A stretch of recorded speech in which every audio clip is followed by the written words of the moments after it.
a look at trying to solve this differential equation that we've got here.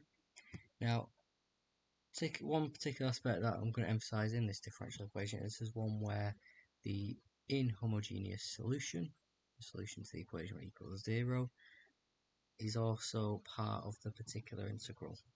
And how do we adjust for that, and why do we adjust for that? That's going to be the focus of this video. So, if I were to start off by solving this differential equation, we would start off by looking at the homogeneous solution. So that's when the differential equation is equal to 0. This is inhomogeneous because it's not equal to 0. So we start by looking at the auxiliary equation. This is where every time we differentiate we get all that power of m. So we differentiate twice here, that's m squared. Differentiate 1 here, so that's just m. We've differentiated 0 times here, so it's just plus 6, it'd be m to the 0. So we just write 6. And we solve this equal to 0 because we're thinking about the homogeneous solution for now. Now I can put this nicely in brackets, factorising it to get our roots. So I get m equals 3 and m equals 2. And these are both real roots, not repeated.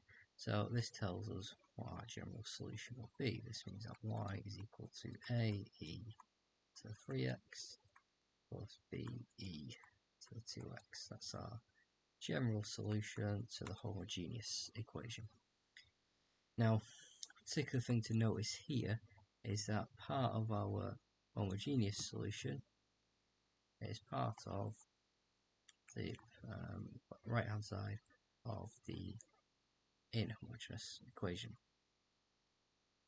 So when we've got a case like this, we tend to, if we've got a trig, if we've got, say, cosine, we'd think about more general code, so we'd say cosine plus sine, with constants on. And if we think about exponentials, we're just going to multiply by x. If it was a polynomial, like x squared, you would look at a general polynomial, like x cubed. So what we would try here for finding the particular integral, which is just a particular solution of this exact differential equation, where we know what exact format best to use, but solving this differential equation with the right hand side not 0. So solve the particular integral is just a solution of the inhomogeneous equation. Let us try y is c. I'm using c because I've got a and b here. And then we're going to try x times our right hand side here. Okay, the reason why we do that is because the only sort of functions that are going to differentiate to e to the 3x is going to be something that's like e to the 3x. But because that's already part of it, we need to multiply by x.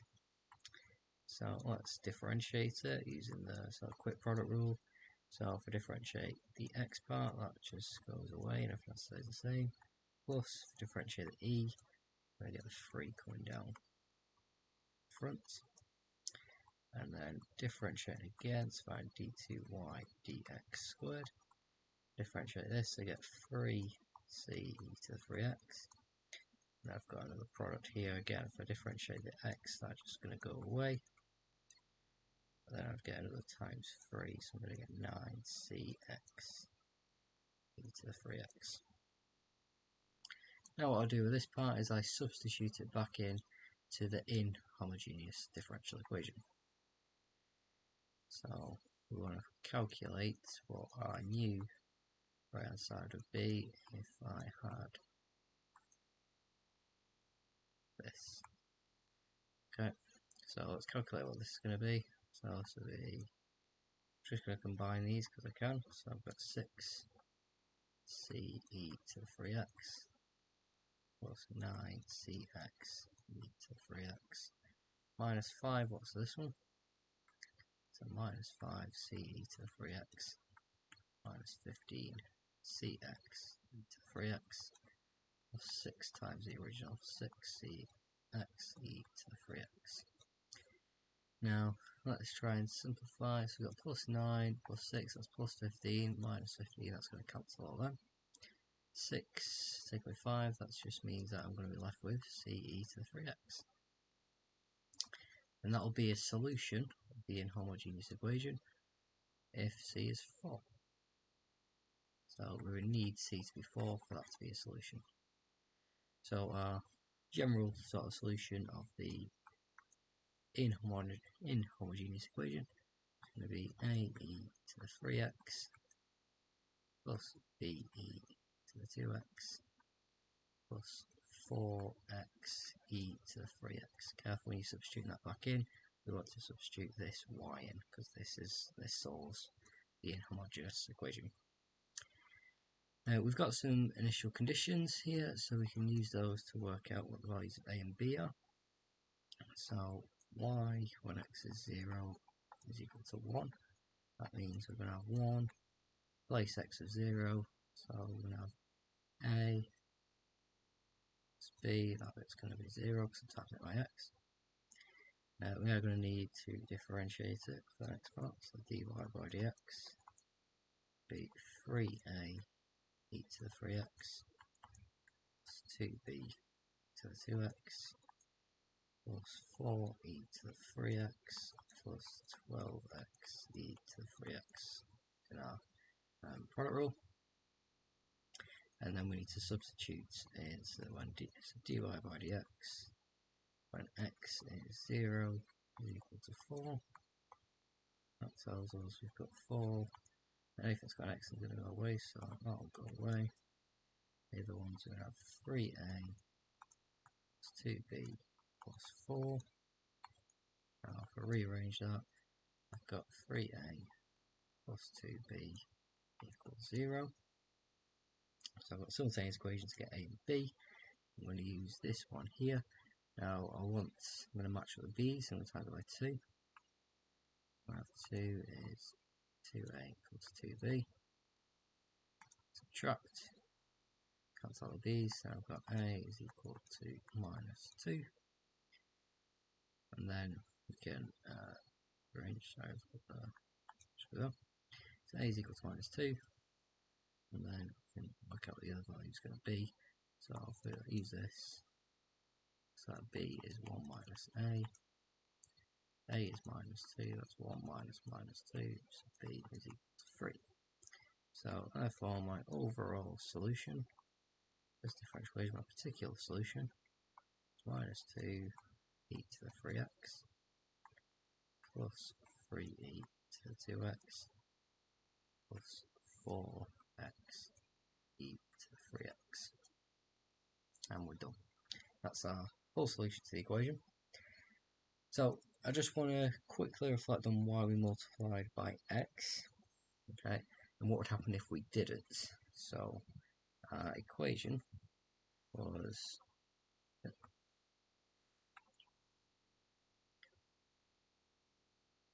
our solution was ae to the 3x plus be to the 2x. As we said, this kind of matches up. But what if we tried y is c e to the 3x? Now some of you might have spotted already what's going to happen, but let's give it a go anyway. So if I were to differentiate it, I'd get 3c e to the 3x. And if I were to differentiate that again, I'll get 9c e to the 3x. Let's calculate on the left hand side would be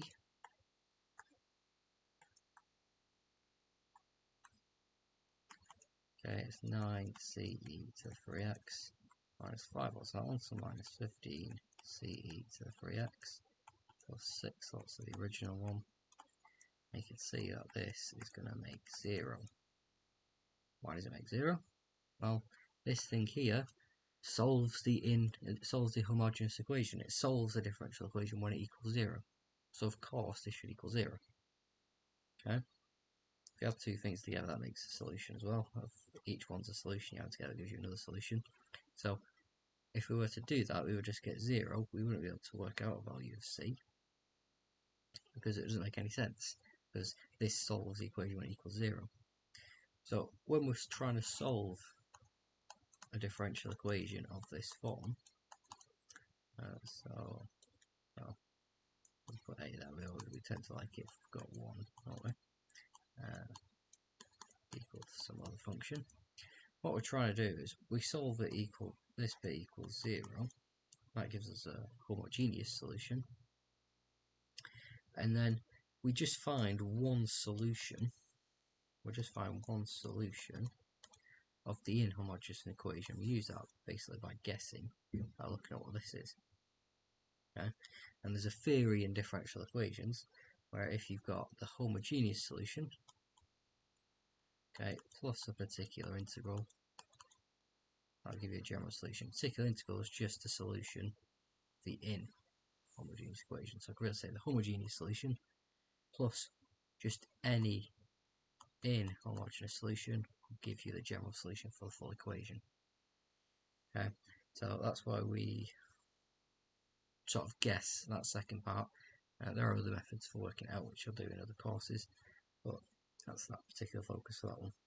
But the key sort of thing to look out for here was if your homogeneous solution matches up with the right hand side of the inhomogeneous equation, then you need to adapt your particular integral, which is often by multiplying it by x.